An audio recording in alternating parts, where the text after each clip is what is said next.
තීර රේති පිළිබඳව කිසිම දැනීමක් නැති කෙනෙකුට වුණත් මේ වීඩියෝ එක බලලා යම්කිසි දැනුමක් ලබා ගන්න පුළුවන් වෙයි කියලා අපි තීර රෙද්දක් කියන්නේ ජනේ ප්‍රධාන උළුවස්සේ ප්‍රමාණයට ඒ උස ප්‍රමාණයට තමයි ෂිය වගේ රෙද්දක් නම් සමහර වෙලාවට මෙහෙම ස්කැල්ප් එකක් තියෙන්න පුළුවන් යටින්. එතකොට මේ ගන්න උස අනුව ඒ මැහුම් වාසි එක එක ප්‍රමාණයට එකතු වෙනවා. අපි උස 80ක් ගත්තා නම් ඒකට ඔයගොල්ලන්ට ඕනම ජනේලක හෝ දොරක උස පළල මැනගන්න පුළුවන් ඇති කියලා මම හිතන්නේ.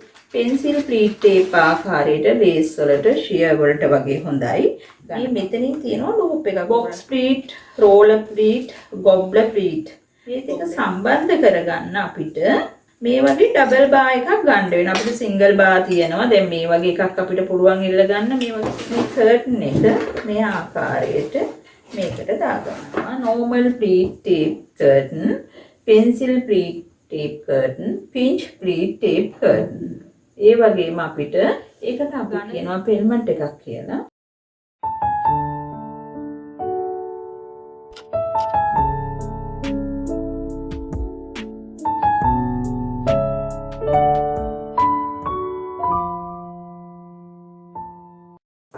ආයුබෝවන් සැන්ඩ්‍රකියා පියසින් අපි අද තීර රෙදි පිළිබඳව මූලිකම දේවල් ගැන සඳහනක් කරන්න තමයි හදන්නේ. ඒ කියන්නේ ආධුනිකයන් සඳහා තීර රෙදි සකස් කරගන්න අයුරු තමයි අද අපි කරන්න බලාපොරොත්තු වෙන්නේ. තීර රෙදි පිළිබඳව කිසිම දැනීමක් නැති කෙනෙකුට වුණත් ඔයගොල්ලන්ට මේ වීඩියෝ එක බලලා යම්කිසි දැනුමක් ලබා ගන්න පුළුවන් වෙයි කියලා මම හිතනවා. අපි තීර රෙද්දක් කියන්නේ ජනේලයකට හෝ දොරකට දාන මහලා දාන රෙද්දක්. එතකොට අපි මේකෙන් බලාපොරොත්තු වෙන්නේ ජනේලයකට හෝ දොරකට තීර රෙද්දක් දාලා බලාපොරොත්තු වෙන එකක් තමයි අලංකාරය. අනිත් එක තමයි ආරක්ෂාව. ඒ කියන්නේ ගේ ඇතුලේ දෙයක් පිටතට පේන්නේ නැති වෙන වගේ ආරක්ෂාවකුත් බලාපොරොත්තු වෙනවා. ඒ වගේම තීර රෙදි යෙදීමේදී අපි ගොඩාක් කල්පනාකාරී වෙන්න ඕනේ. අපේ ගෙවල් වලට වා කවුළු තියලා තියෙනවා වාතය ඇතුළු වීම සඳහා. ඒවා වැහෙන්නේ නැති වෙන්න තීර රෙද්දක් දා ගන්නවා නම් ගොඩාක් හොඳයි. මොකද පිටතින් ලැබෙන වාතාශ්‍රය නිවස තුලට ලැබෙන්න විදිහට තමයි අපි මේ තීර රෙදි යොදා ගන්න ඕනේ. අපි දැන් බලමු මේ තීර රෙදි සකස් කර ගැනීම සඳහා මූලික පියවර කරගන්නේ කොහොමද කියලා. අපි දැන් බලමු මෙතන නිවසක් තියෙනවා. මේ නිවසේ ඇතුල් වෙන උළුවස්සට මේකට අපි තීර රෙදි දාන්නේ නැහැ. නමුත් අපි එතනට තියෙන ජනේල සඳහා මේ ජනේල සඳහා අපි තීර රෙදි දා ගන්නවා. දැන් නිවසක් හදනකොට මේ ප්‍රධාන උළුවස්සේ ප්‍රමාණයට ඒ උස ප්‍රමාණයට තමයි ජනේලවල උස ප්‍රමාණය මේ උඩ ප්‍රමාණය අරන් තියෙන්නේ. සාමාන්‍යයෙන් තමයි ගන්න. එතකොට අපි හිතමු මෙතන අපිට දාලා තියෙනවා වීරළු වගේ දෙයක්. මේවා තියෙන්න පුළුවන්. වා කවුරු තියනවා නම් තියෙන්නේ ඊට වඩා උඩින්. සාමාන්‍යයෙන් මේ වගේ. කොහොම තමයි වා කවුරු තියනවා නම් තියෙන්නේ. ඒවා වැහෙන්නේ නැති වෙන්න තමයි අපි ගොඩාක් දුරට තීර රෙදි යොදා ගන්න. බලන්න මේ තීර රෙදි වලදී දැන් මේ උළුවස්ස දොරේ උස පොළොව මට්ටමේ ඉඳලා මෙතෙන්ට තියෙනවා උස. මේ ප්‍රමාණයට තමයි අපි මනින්නේ. එතකොට අපි ජනේලට තීර රෙද්දක් දානවනම් ජනේලට තීර රෙද්ද දානවනම් මේ උඩ ඉඳලා පොළොව මට්ටමට මෙතන අපිට පොඩි ગેප් එකක් තියෙනවා. ඒ ગેප් එක එක්කම තමයි පොළොව මට්ටමටම තීර රෙද්ද දාන්න ඕනේ. මේ කොටට දාන්නේ නැහැ සාලේ තීර රෙදි සඳහා. එතකොට අපිට ඕන නම් දැන් අපි පාවිච්චි කරනවා මේකට ලේස් ෂියර් වගේ රෙද්දක් නම් සමහර වෙලාවට මෙහෙම ස්කැල්ප් එකක් තියෙන්න පුළුවන් යටින්. ඒක නිසා අපි උස අරගෙන අඟලක් විතර අඩු කරලා දාගත්තට කමක් නැහැ. නැත්නම් අපි මේක අතු ගන්නකොට වගේ කොස්ස පැටලිලා ඒක ඉරලා යන්න පුළුවන්. ඒක ඉතින් තම තමන්ගේ කැමැත්ත අනුව පොළොව මට්ටමට දානවා නම් ලස්සනයි.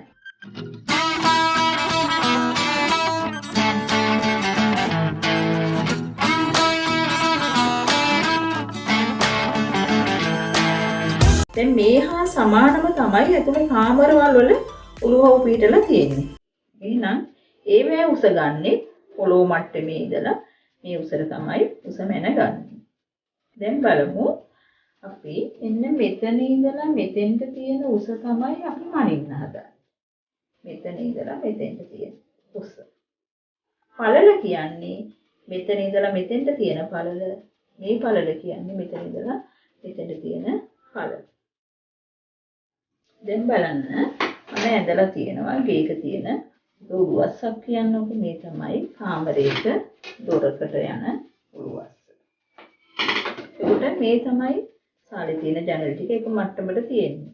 එතකොට උළුවස්සේ උස මෙතන ඉඳලා මේ උළුවස්සේ උස තියෙනවා. මෙතන මෙතනට 80ක්. මේකත් අපි ගන්නේ 80ක් හැටියට. ඒ කියන්නේ මේ මට්ටමටම තමයි අපි තිර රෙද්ද දාන්නේ. අපි එක එක ක්‍රමානුව තිර රෙදි මහනවා. එතකොට මේ ගන්න උස අනුව ඒ මැහුම් වාසි එක එක ප්‍රමාණයට එකතු වෙනවා. අපි උස 80ක් ගත්තා නම් එක එක ටේප් ක්‍රමානුව එක එක කර්ටන් අනුව එකතු වෙන ප්‍රමාණයක් තියෙනවා. අපි ඒක වෙනම එකතු කරලා තමයි තිර රෙදි මසා ගන්න. එතකොට බලන්න ඉස්සර කාලේ නම් අපි කලේ තිර රෙද්දක් මහනවා කියන්නේ මේ රෙද්දක් අරගෙන මේ දොරේ හෝ ජනේලේ පළල වගේ දෙගුණයක් හෝ එකමාරක් හෝ අරගත්තා උඩින් නවලා මහලා යටනුත් වාටියක් මහලා නූලක් හරි මොනවා හරි කර්ටන් වයර් එකක් හරි දාලා මේක උළුවස්සේ කෙරවලට එන දෙකක් ගහලා එල්ලුවා. ඒ ඉස්සර කාලේ කරපු ක්‍රමය. නමුත් දැන් වෙනස් තිර රෙදි මේ විදිහට කොහෙවත් සාමාන්‍ය ගේකවත් මේ විදිහට දාන්නේ නැහැ. තිර රෙදි කරන්නේ දැන් මේ විදිහට. දැන් මම දීලා තියෙනවා හිතන්න මේ තොරට කර්ටන් එකක් දානවා නම් මේ පළල 34යි. උස 80යි.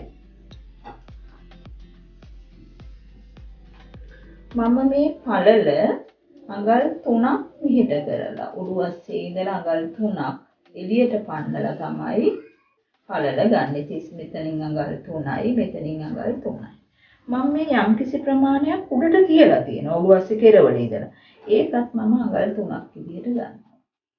එහෙනම් මේ දොර සඳහා අපි රෙදි ගන්නකොට මේ විදිහට තමයි ලකුණු කරන්නේ.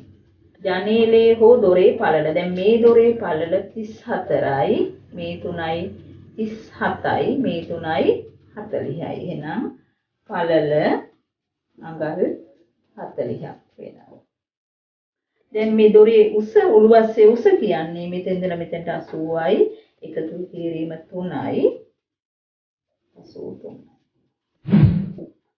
දැන් මේකේ 83ට තමයි අපි යම් කිසි ප්‍රමාණයක් එකතු කරනවා නම් තිර රෙද්දෙන් තිර රෙද්දට වෙනස් වෙන්නේ. මේ පළලත් එහෙමයි. තිර රෙද්දෙන් තිර රෙද්ද මේ ගන්න ප්‍රමාණවල් වෙනස්. ඒ වගේම තමයි අපි උදාහරණයක් විදිහට මේ ජනේලෙත් බලමු. ජනේලේ පළල 64යි. එහෙනම් මම කිව්වා රේලින් එක හරි පෝල් එක හරි ගහන්නේ අඟල් 3ක් උඩින්. 3ක් මේ පැත්තට 3යි, මෙතන 3යි, මෙහෙට 3යි, මේ පැත්තට 3යි. කියන්නේ 64යි 3යි 67යි, මේ 3යි 70යි. ජනේල තුනම පළල සමානයි අඟල් 70. උස අපි ගන්නේ 80යි 3යි 83යි. ඒක ඔයගලන්ට ඕනම ජනේලක හෝ දොරක උස පළල මැනගන්න පුළුවන් ඇති කියලා මම හිතනවා. අපි තිර රෙදි මැසීමේදී විවිධාකාර ක්‍රමවලට තිර රෙදි ගන්නවා. ජනේල වලට දොර වලට වගේ සාමාන්‍යයෙන් ජනේලෙට ලේස් වගේ දෙයක් දානවා නම් මේ වගේ normal pleat tape එකක් ගහලා තමයි රෙඩි කරගන්නේ. ඒ වගේම අපි pencil pleat tape ආකාරයට ලේස් වලට shear වලට වගේ හොඳයි ඝනකම් රෙද්දකට උනත් මේක බ්‍රොකේට් වගේ රෙද්දකටත් හොඳයි. මේ වගේ පෙන්සිල් ප්ලීට් ටේප් එකක් ගහනවා.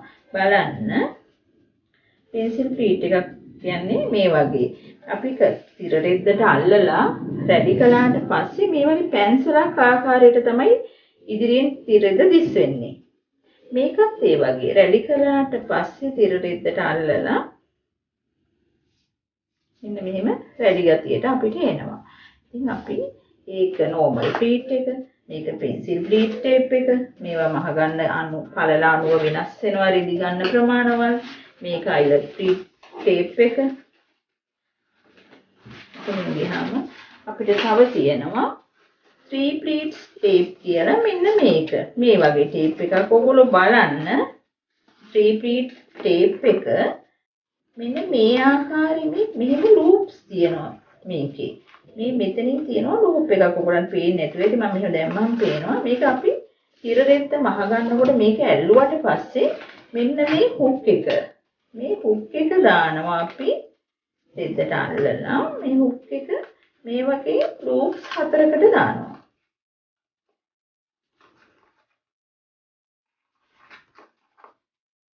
මේක මෙහෙම දාලා මෙහෙම අපි ඉරෙන්නේ නැති වෙන්න රෙද්ද පරිස්සමට ඇද ගන්න ඕනේ. එතකොට අපිට මේ පැත්තෙන් එනවා ප්ලීට්ස් 3ක්. අපි පියවරෙන් පියවරට බලමු මේ තිර රෙදි මහන හැටි. ඉතින් මම ඔයගොල්ලන්ට මේ වගේ වීඩියෝස් දාන්න බලාපොරොත්තු වෙනවා. මේක රෙද්දෙන් පේන්නේ මේ වගේ ප්ලීට්ස් 3ක් අපිට එනවා. මේ ලූප් එකට දැම්මේ 4ක් මේ වගේ 4ක් තියෙන හුක් එකක්. ඒක එක. ඒ වගේ අපිට box pleat, roller pleat, goblet ප්ලීට්, ගොබ්ලට් කියලා කියනවා. ගොබ්ලර් ප්ලීට් කරනකොට මේ වගේ ස්ටිප් එකක් අයින් ඕනි වෙනවා. නැත්නම් අපිට කොලර් ස්ටිප් ගන්න පුළුවන්. ඒ වගේ විවිධාකාර කර්ටන් ක්‍රම තියෙනවා. ඊළඟට අපි බලන්න ඕනි මේක තමයි රේලින් එක කියන්නේ. අපි කර්ටන් මැහුවාම කර්ටන් එක මහලා අපි එල්ලනවනේ. එල්ලනකොට දැන් මේක කර්ටන් එක මැහුවා. මේව මහලා මේ වගේ හුක්කියකින් තමයි අපි එල්ලන්නේ. එතකොට මේ රේලින් එකේ තමයි අපි එල්ලන්නේ. රේලින් එකේ නිකම්ම එල්ලන්න බෑ. රේලින් එකට මේ වගේ රනර්ස් දාන්න ඕනේ. මෙන්න මේ වගේ රනර්ස් දාන්න ඕනේ. ඒ රනර්ස් වලට තමයි අපි මේ හුක් එක දාගන්නේ. මොන විදිහට තමයි කර්ටන් එක යන්නේ. එතකොට රේලින් එකට රනර්ස් දානකොට අපේ කර්ටන් එකට තියෙන හුක්ස් ප්‍රමාණය 10ක් නම් රනර්ස් 20ක් විතර දාන්න. මේවා නැත්තම් මෙතනින් මැදින් පැරිලා වගේ යනවා. දැන් රනර්ස් මෙහෙම තියෙන්නේ නැහනේ. මෙහින් වැටෙන ඔය දෙපැත්තෙන් වැටෙන්න යනවා. ඒකින්ද රේලින් එකක් සම්බන්ධ කරගන්නකොට මේ වගේ එන් කැප් එකක් ගහන්න ඕනේ. මේවා අපිට හાર્ඩ්වෙයාර් වලින් ගන්න පුළුවන්. මේකට කියන්නේ බොක්ස් රේලින් එක කියලා. බොක්ස් රේලින් ගන්න පුළුවන්. අපිට අවශ්‍ය ප්‍රමාණයට මේව ගෙනලා කපා ගන්න පුළුවන්.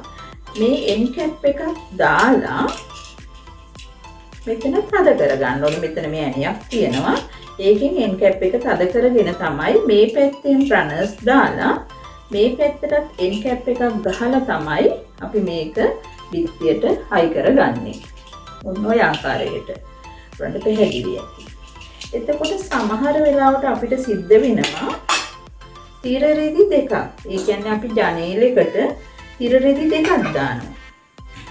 එතකොට ඉස්සෙල්ලාම අපි දානවා දැන් හිතන්නකෝ ඕගොල්ලෝ මෙතන ජනේලෙ කියලා. කොහොම දැබුසට කොහොමද තියෙන්නේ? මේකෙදි ඉස්සෙල්ලාම අපි ලේස් එකක් දානවා. ඊට පස්සේ ඝනකම් එකක් දානවා. ওই විදිහට හිටින්න. එහෙනම් අපි මේ දෙක සම්බන්ධ කරගන්න ඕනේ. මේ දෙක සම්බන්ධ කරගන්න අපිට මේ වගේ ඩබල් බා එකක් ගන්න වෙනවා. අපිට සිංගල් බා තියෙනවා. දැන් මේ වගේ එකක් අපිට පුළුවන් ඉල්ල ගන්න. මේ වගේ සිංගල් බා එකකින් අපිට එන් කැප් එක දැම්මා මෙතෙන්ට සම්බන්ධ කරගන්න බිත්තියට. මේකට තමයි බිත්තියට අපි සම්බන්ධ කරගන්නේ මෙන්න මෙතන. මේක සිංගල් බා එක. අපිට දැන් ඩබල් බා එකක් පාවිච්චි කරනකොට අපි මෙහෙමයි කරන්නේ. ඩබල් බා එකේදී අපි එක මේක පොඩ්ඩක් ඇනේ බුරුල් කරලා එකක් මෙතෙන්ටයි අනිත් එක මෙතෙන්ටයි කියන විදිහට මේක ඇනේ බුරුල් කරලා මේ දෙක එකට සෙට් කරගන්නවා. එතකොට අපිට ඩබල් බා එකක් පාවිච්චි කරන්න පුළුවන්. බා එක යන්නේ ඔන්න ඔය ආකාරයට. ඊට පස්සේ බා එක මෙන්න මේ ආකාරයට මේකෙන් තද වෙලා තියෙන්න ඕනේ. මේක ඇනේ බුරුල් කරලා මේ කාණුවක් වගේ තියෙනවා. ඒක බා එක මෙහෙම සෙට් කරගන්න. මෙන්න මේක ලොක් කරගන්න ඕනේ. මේකත් ඒ විදිහට දාලා සෙට් කරගන්න ඕනේ. ඒක. ඊළඟට අපේ තිර රෙදි වලදී තවත් තියෙනවා අයිලට් ප්ලීට් ටේප් වගේ දේවල්. නැත්නම් අයිලට් කර්ටන් කරනකොට මේ වගේ පෝල් එකක් හදාගන්න පුළුවන්. මේ පෝල් එකේදී මෙහෙම එන්ඩ් එකක් තියෙනවා. මේකත් දාට හද කරගන්න පුළුවන්. මෙතෙන්දි කරන්නේ මේ කර්ටන් එක මේ ආකාරයට මේකට දාගන්න.